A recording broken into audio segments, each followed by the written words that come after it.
Hi, my name's Kira, and I used to believe that being the quiet one meant I was being respectful. Turns out, in my family, silence just made me invisible. They told people I walked away from the cabin, that I didn't care. But while they were throwing backyard barbecues and posing for newspaper photos, they were also filing paperwork behind my back to take everything. And when I finally said something, they called me ungrateful. But here's what they didn't expect. What happens when the quiet one finally speaks? They'd already parked their cars when I pulled into the gravel circle. Ruben's SUV stood in its usual spot near the porch. Corinne's minivan, too. No one had texted me a reminder or directions, though I didn't need either. I knew this cabin better than anyone. I stepped out of my car and grabbed the dish from the back seat. Chicken pot pie, still warm. My hands shook a little, but I told myself it was just the breeze picking up across the trees. The front door was half open. I could hear the murmur of voices, then laughter. Inside, the living room was lit with the soft yellow of Edison bulbs strung around the beams. The scent of baked ham and fresh rolls clung to the air, but not one person turned when I stepped in. I stood there for a moment, long enough to notice that the music had been switched off and replaced by someone's playlist. Country, something Ruben liked. I cleared my throat and offered a half smile. Hey. Nothing. Velma, my mother, brushed past me with a tray of glasses. You can put that in the kitchen, she said without looking. Then she turned back to Corinne and asked, Did Ruben ever tell you what he did to fix that water pump? Genius. I took the dish to the kitchen, set it down, uncovered it. No one asked what it was. No one thanked me. There were name cards on the dining table. Mine wasn't among them. That should have been the clue. I found a quiet corner near the fireplace where the heat was barely reaching. My father, Luther, was in the study. Door cracked open. I wasn't eavesdropping, not really. I was walking by when I heard my name. She's got no sense of tradition, he said. Frankly, we regret raising her. She's not what we hoped. It was the tone that got me, not the words. Like he wasn't angry, just resigned. My hand tightened around the back of a wooden chair. I waited. I wanted someone to disagree with him. A pause. Then another voice, deeper. Uncle Kent, maybe, answered. That's harsh, but you're not wrong. I left before I could hear more. I didn't slam the door, didn't drop the dish, didn't call them out. I just walked out of the house I'd helped pay taxes on, down the steps I'd rebuilt with Ruben, through the yard where I'd planted flowers Velma later claimed she hated the color of. I sat in my car, keys in hand, and stared at the dashboard. My breath didn't hitch. I didn't cry. I just cooled down. Later that evening, I checked Facebook. Corinne had posted a family picture with a caption, Fisk Family Reunion, 3 generations strong. I zoomed in. Everyone was there. Even Jenna, the cousin who moved to Florida. Everyone except me. It wasn't a mistake. I wasn't overlooked. I was erased. There's a kind of quiet that doesn't feel peaceful. It feels surgical. That night, I checked into the small motel off 93. I had packed a weekend bag, assuming I'd be welcome. I sat on the edge of the bed, dish still in my car, untouched. The TV played muted weather reports I didn't watch. Instead, I opened my laptop, pulled up the folder labeled Cabin Deed. I had saved a scanned copy years ago when Grandpa passed. My name was still on it, sole owner since 2018. Funny how people forget legal facts when feelings get in the way of fairness. I also opened another file, emails between Velma and me, going back nearly a decade. Promises, requests, strings of guilt disguised as concern. I read them without blinking, let them pile up in my chest like frost on glass. There's a moment between betrayal and revenge where everything is still. That's where I sat, for hours, cross-legged on a bed that wasn't mine, in a room that smelled faintly of bleach and old carpet. And I realized something in me had broken, not shattered, not ruined, but split cleanly. Like something that was supposed to break, finally did. The light from the motel window faded slowly, giving way to the quiet hum of the parking lot below. I didn't remember falling asleep. I must have drifted off with the laptop still open on my lap. When I finally sat up, my back stiff from the unforgiving mattress, the digital clock on the nightstand read 6:52 a.m. I packed my things without noise. By the time I pulled into the driveway of my rental on the southern edge of Kalispell, the sun had barely lifted itself over the tree line. The house was cold but familiar, unbothered by what had happened the day before. I wasn't. Inside, I turned the heat up, kicked off my shoes, and headed straight for the hallway closet. Behind the winter coats and an old box of Christmas lights was a drawer built into the wall, small and shallow, where I kept the things I didn't want to remember, but couldn't bring myself to throw away. I slid it open and reached for a bundle wrapped in twine.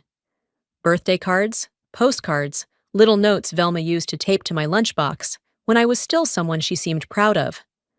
One envelope was different, yellowed, torn at the edges.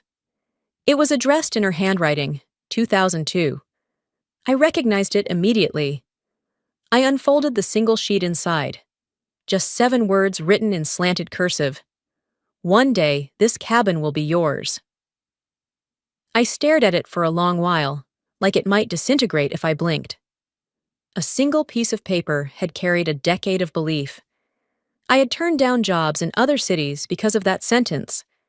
I had stayed close, made repairs, paid bills, all because I thought I was the one meant to protect it, to keep it whole. I took a picture of the letter and sent it to Velma. No message, just the image. She called within minutes. "You still have that thing?"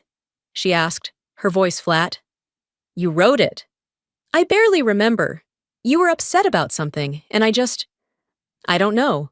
Wrote it to calm you down." "You told me the cabin would be mine," I said, though the words already felt weightless. "Oh, Kira," she sighed. "You take everything so seriously.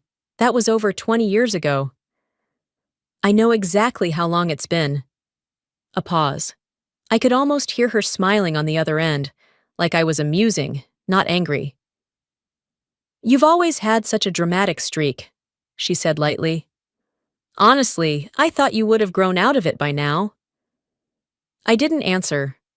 I ended the call. By the time I'd changed out of my work clothes and sat down at the kitchen table with a lukewarm cup of tea, the disbelief had settled into something else. Disgust, maybe. Not just at her. At myself, too. For buying into a story that had never belonged to me. The knock on my door came around 7:45 that evening. I didn't expect visitors.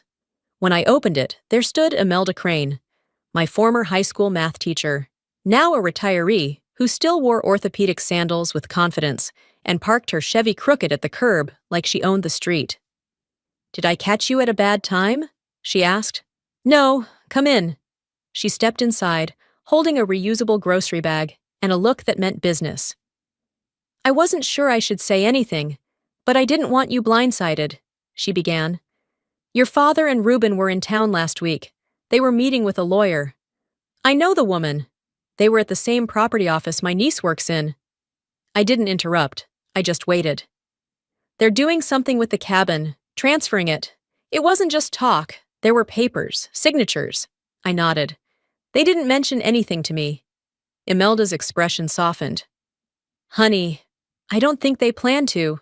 I thanked her. She didn't stay long. After she left, I sat down again, same spot, same table, and reopened my laptop. I pulled up the deed Grandpa had mailed me the year he died. Still in my name. No liens, no co-signers, no shared ownership.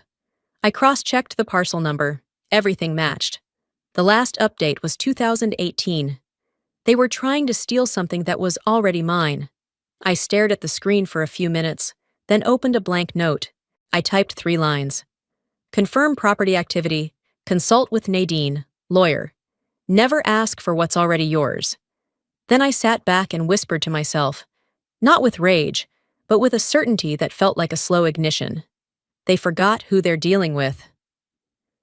I didn't sleep that night, but I wouldn't call it insomnia. It was more like a kind of quiet pacing inside my own head, rearranging facts, cutting out the noise. Around 4:30 a.m., I finally gave up and made a pot of coffee. The house was dark, but my mind was sharper than it had been in weeks. I sat at the kitchen table, steam curling from the rim of the mug, and checked my phone out of habit.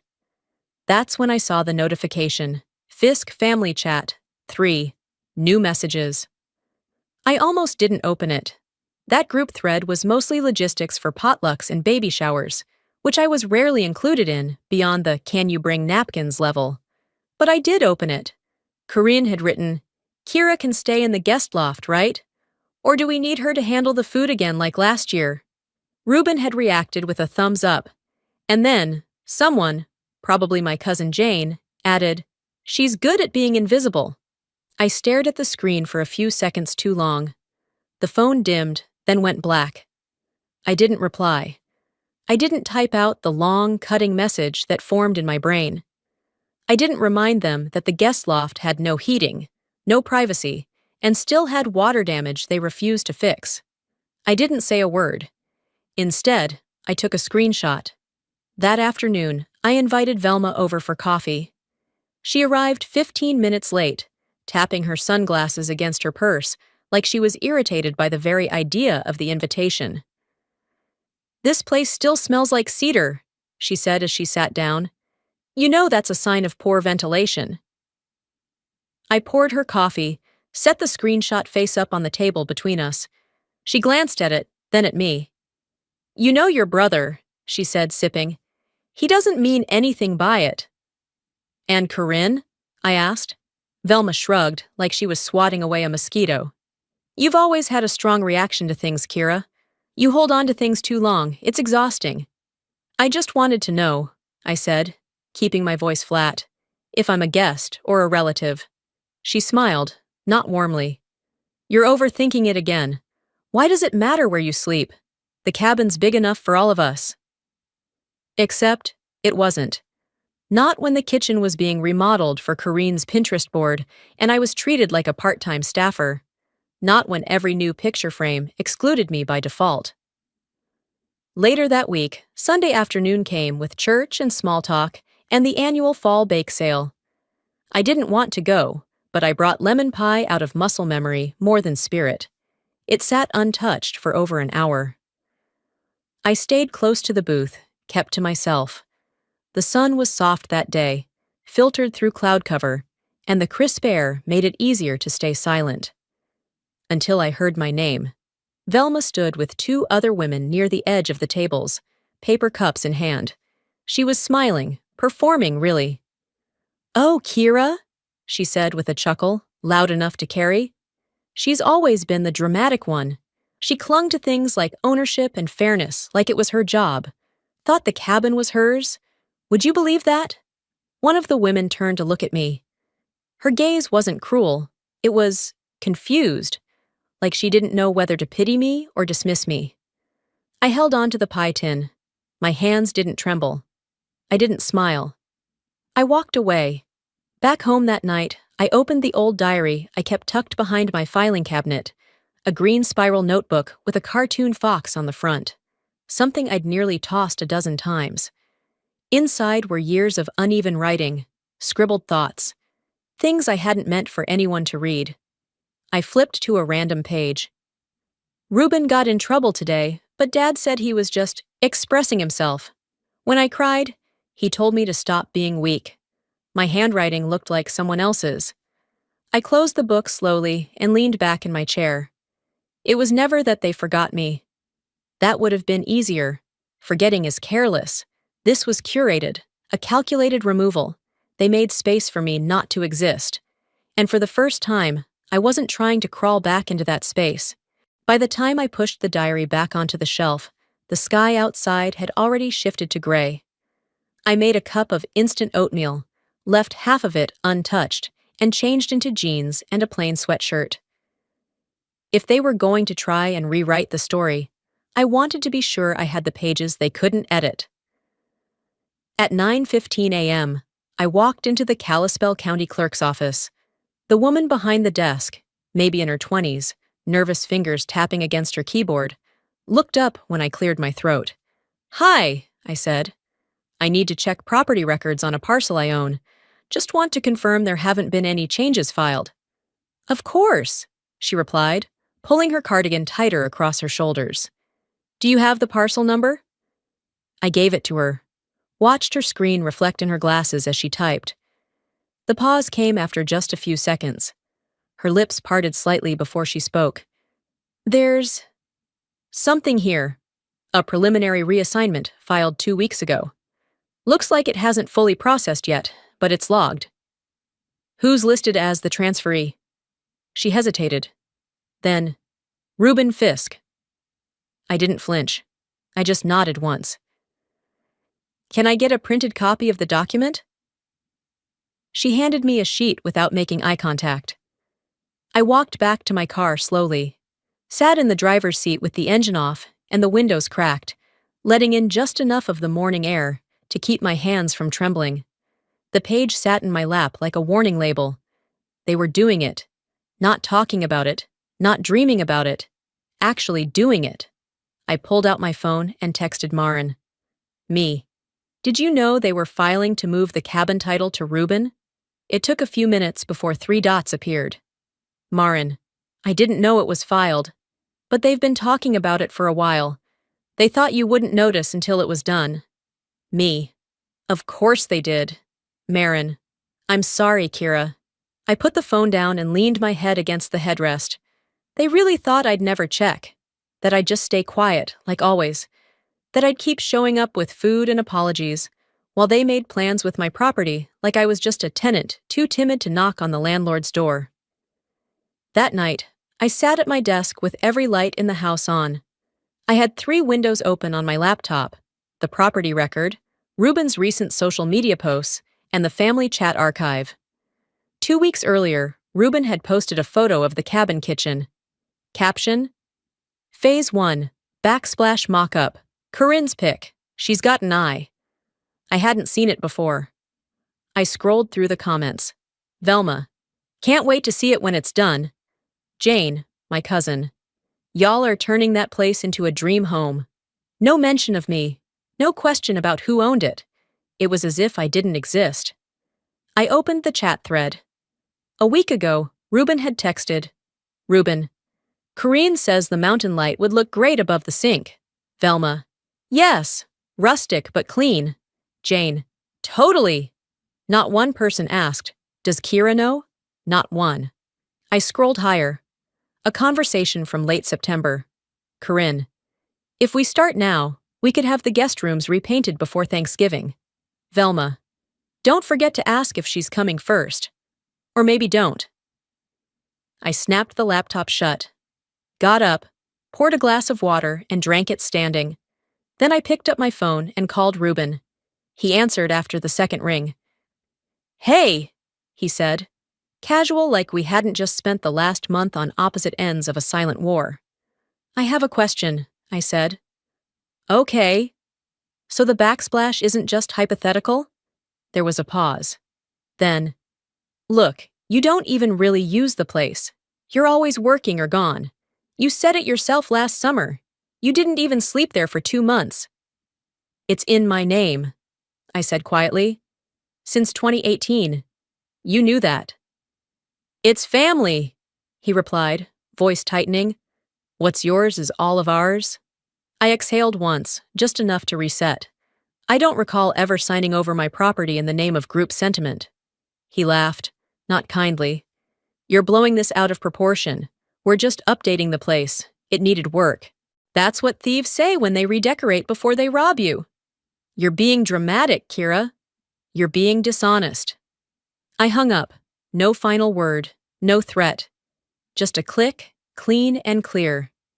It wasn't about the backsplash or the light fixture. It wasn't even about the cabin anymore. It was about being replaced so subtly that even the walls stopped expecting your voice. But they underestimated me the first time. They won't get the chance to do it again. The wind had picked up by the time I turned onto the gravel road leading to the cabin. Dried pine needles whipped against the windshield as I slowed near the mailbox, half expecting to find something hostile stuffed inside it. Nothing yet. It was just after 5:30 on Friday evening when I parked, the sky fading into that early autumn gold that tricks you into thinking it's still warm outside. It wasn't. The air had turned. The kind of cold that makes you wish you brought gloves, even if it's not winter yet. I hadn't told anyone I was coming. I didn't need to. The last time I waited for an invitation, I got edited out of a family photo. When I knocked, I heard shuffling. Footsteps, low voices. The door opened a few inches, and then my father's face appeared behind it, creased with confusion more than anything else. "We're just finishing up dinner," he said. "Good," I replied, stepping forward. "I didn't come to eat. I came to talk." Luther opened the door wider. Behind him, Corinne stood in the kitchen, arms crossed, as if she'd been waiting for this moment all day. Reuben wasn't in sight, but I could hear the familiar clinking of a fork against glass. He was still at the table. I stepped inside, scanned the space. The kitchen smelled like pork roast and apple cider. It used to be a comforting smell.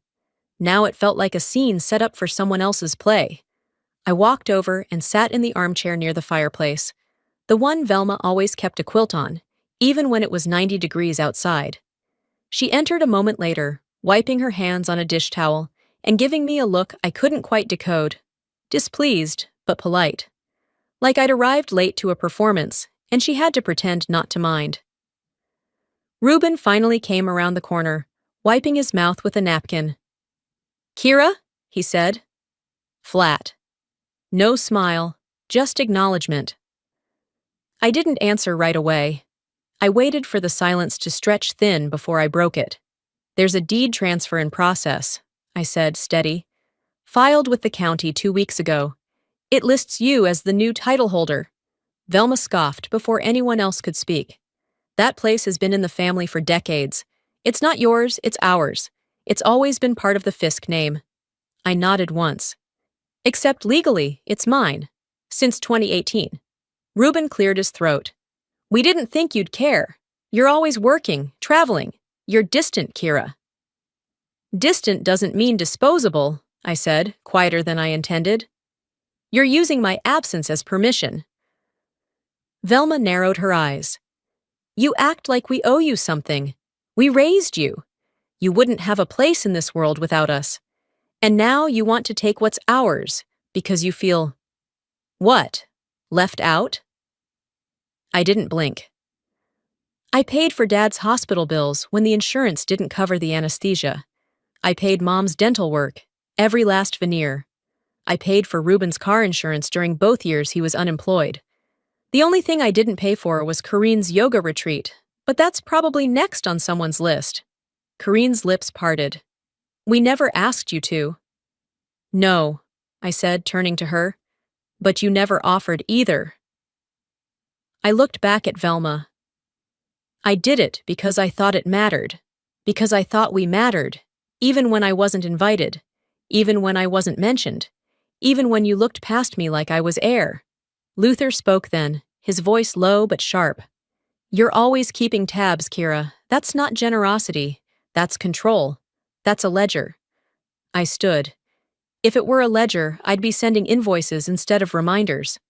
I've never once asked for payback, but I'm being called ungrateful for protecting something that was handed to me and stolen in pieces. Let's talk about that word the next time you flip on the light switch or open a fridge you didn't buy groceries for. Reuben stepped forward. "We didn't think you'd fight this hard." "I know." I walked to the door, paused long enough to leave a silence in the air that wasn't dramatic. It was deliberate. "You thought being quiet meant I'd never speak up," I said, "but you mistook self-control for consent. That's on you." Then I left. I didn't drive straight home after walking out of the cabin. I stopped at a gas station and filled the tank halfway, even though I had enough to get back. I stood there with the nozzle in my hand, watching the numbers roll, listening to the automated voice thank me for my loyalty. That phrase stuck with me. Loyalty. Funny how everyone expects it, but rarely returns it. Sunday morning came quietly. I sat in a booth at Finch's Cafe on Main Street, the kind of place with torn leather menus and mismatched mugs. It was early enough that I had the corner to myself. The waitress, Dana, already knew I'd take black coffee and oatmeal without asking. I was halfway through the bowl when I saw a hand slide a newspaper onto the table beside me. "Thought you'd want to see this," said a voice I didn't recognize. By the time I turned to look, the woman was already walking out. She wore a heavy wool coat and moved like someone used to leaving quickly. I unfolded the flathead beacon and stared at the front page. Local Family Preserves Generational Cabin. Reuben Fisk leads restoration project. There it was. A photo of the cabin. My cabin. The same porch I rebuilt after a storm took out the front steps. The shutters I repainted by hand one summer, while everyone else was at the lake. The kitchen window that still had the spiderweb crack from when I dropped the garden hose too hard against the sill. Not one word about me, not even a mention. I read the article twice, slower the second time, as if looking for a typo that would explain the omission. Nothing.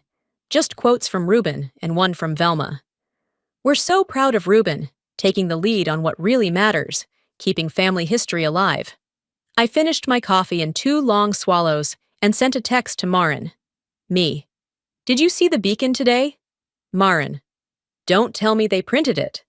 Me. "Front page, full story. I'm not in it." Marin. "They told the reporter you didn't want to be included, said you were stepping back from involvement." Of course they did. That afternoon, the town held its annual artisan fair near the old high school gym. I went because I needed to be seen. Not for the sake of vanity, but because I wanted to make it clear I was still here, still present, still paying property taxes and fixing frozen pipes and answering when the alarm company called about power outages. Velma was posted at one of the community booths, dressed in a tailored red coat and wearing that smile she saved for people who didn't know her well enough to ask deeper questions. "Isn't that your daughter?" a woman asked her, nodding in my direction. Velma didn't look. She kept her gaze on the flyer she was handing out. "She used to live here," she said with a light laugh. "But she's been gone so long, I don't think she considers this home anymore."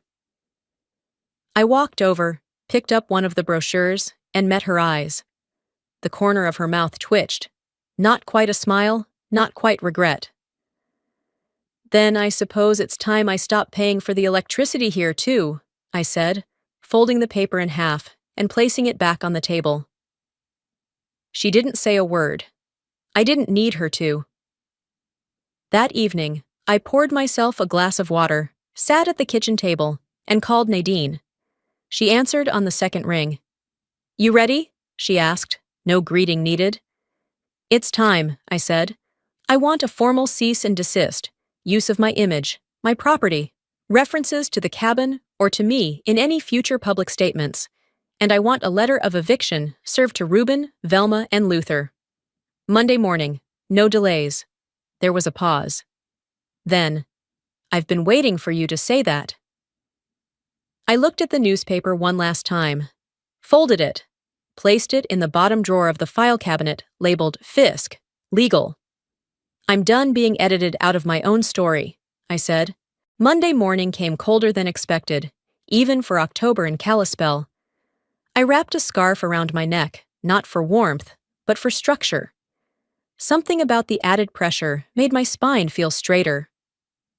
At 7:43 a.m., 3 certified letters left Nadine's office. By 9:10, Reuben, Velma, and Luther each had them in hand. Cease and desist.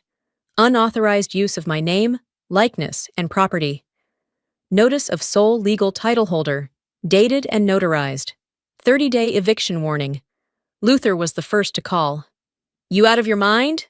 he snapped before I even said hello. "No," I said calmly. "Not anymore." He hung up. Velma's call came 5 minutes later. It started with silence, then tears. Not real ones.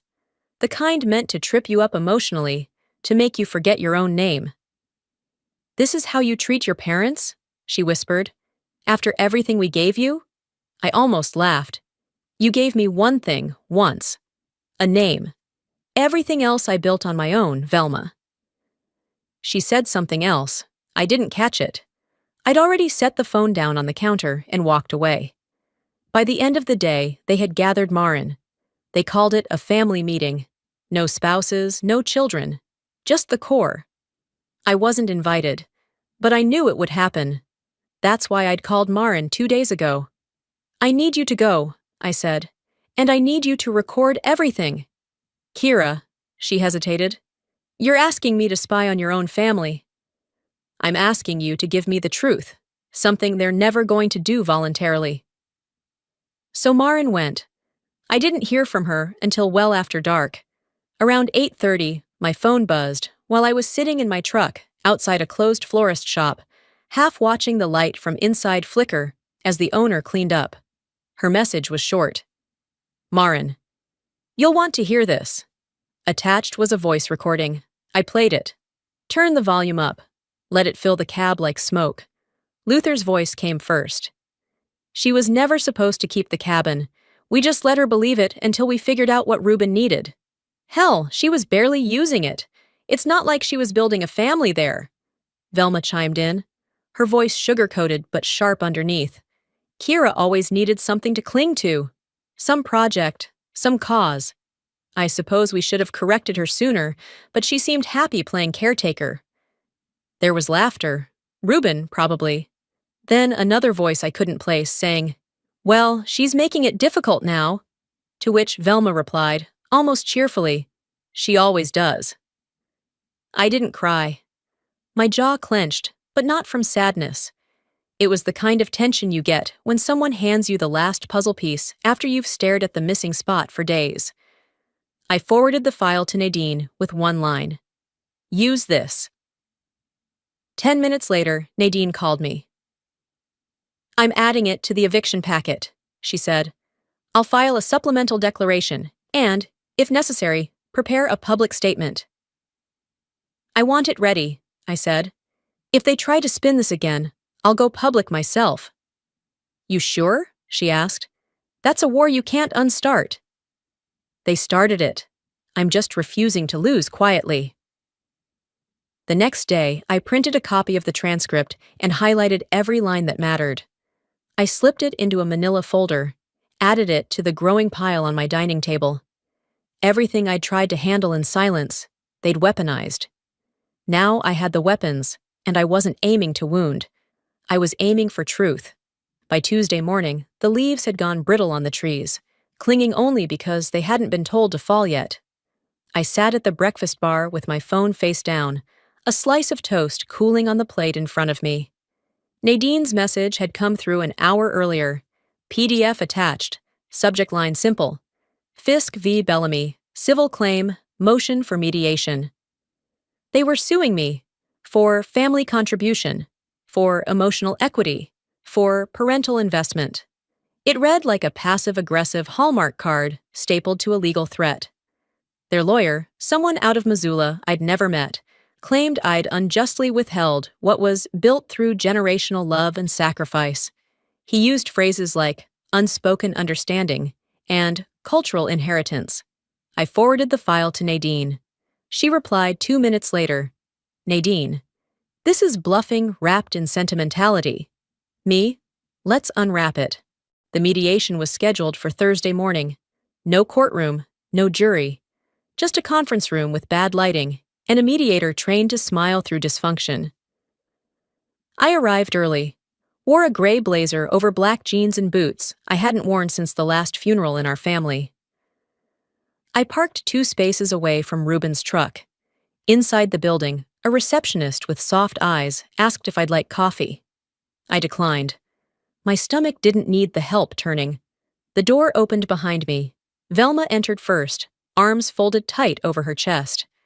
Ruben walked behind her, flipping through a manila folder like he expected to be called on. Luther came in last, jaw clenched, saying nothing. We sat around the oval table in awkward silence. The mediator, a CA-7LM woman in her 50s named Carla, opened the session. "We're not here to punish, only to clarify," she said. "This space is neutral." Neutral. I almost smiled. Velma jumped in quickly. "We're not trying to hurt anyone," she said, hands folded neatly. But it's not right that everything just goes to Kira when we've all been part of that cabin's life. Reuben nodded. I helped with the roof repairs. I handled the yard work when she wasn't around. Luther said nothing, just stared. I listened. Then I reached into my bag and handed Carla a flash drive. I think we should all hear something before we continue. Carla looked at me, then at the others. Do you mind? Reuben shifted. What is it? Your words, I said, when you thought I wouldn't hear them. Carla inserted the drive, adjusted the volume, and hit play. Velma's voice came through first. She lives alone. Why does she need the cabin? Luther followed. It was always going to be Reuben's. She just doesn't know when to let go. And then Velma again, soft and syrupy. She always needed something to pour herself into. Poor thing, letting her believe we'd give it to her was the easiest way to keep the peace. The room froze. Reuben stared at the table. Velma looked away. Luther finally blinked. Carla let the recording finish. No commentary, no crosstalk. When it ended, she folded her hands. This doesn't meet the standards for emotional equity, she said. There's no contractual claim, no shared financial burden on the property. What it does qualify for is eviction. Velma opened her mouth, closed it. Her face turned the shade of wet clay. Reuben muttered, You really meant it all along. I looked straight at him. More than any of you ever did. By Friday afternoon, I returned to the cabin with the sheriff's deputy and a real estate appraiser. The drive there was quiet. The fields had lost their green. The air smelled like pine needles and stale apology. I stepped out first. The deputy followed. Reuben's truck was still in the driveway. Inside, boxes were half-packed. Corinne glared at me like I'd kicked over her garden. Velma sat on the couch with a tissue, theatrically dabbing at eyes that didn't look red. Luther stood by the mantel, hands on his hips, like he still thought posture meant power. You have 72 hours, the deputy said. She's the rightful owner, paperwork's final. Velma gasped. You're evicting your own family? I didn't flinch. I'm enforcing the truth. Reuben looked at me, something resigned in his face now. It was never about the house for you, was it? I didn't answer that. Because it had been. Once. But not anymore.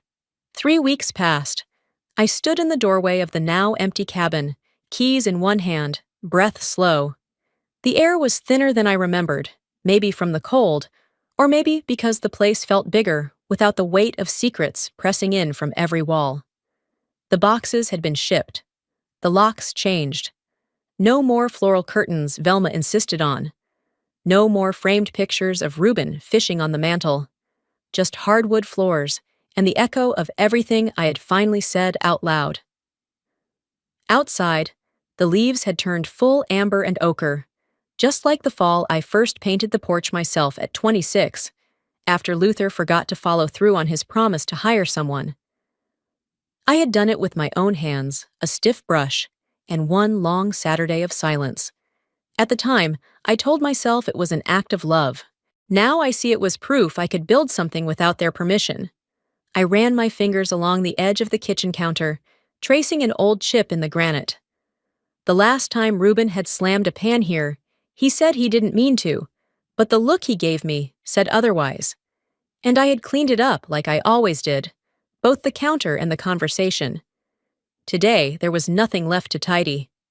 I whispered, not to anyone, just into the open room. It was never the wood or the walls I wanted. It was a place that remembered me. And the thing was, it never did. I closed the door for the final time. Didn't lock it. The new owners would do that when they arrived next week. I had sold it fast, below market. I didn't want to make money on it. I wanted it gone. Off my books, out of my bloodstream. That night, I sat on my porch in Kalispell, knees tucked under a worn quilt, mug of herbal tea cooling in my palms.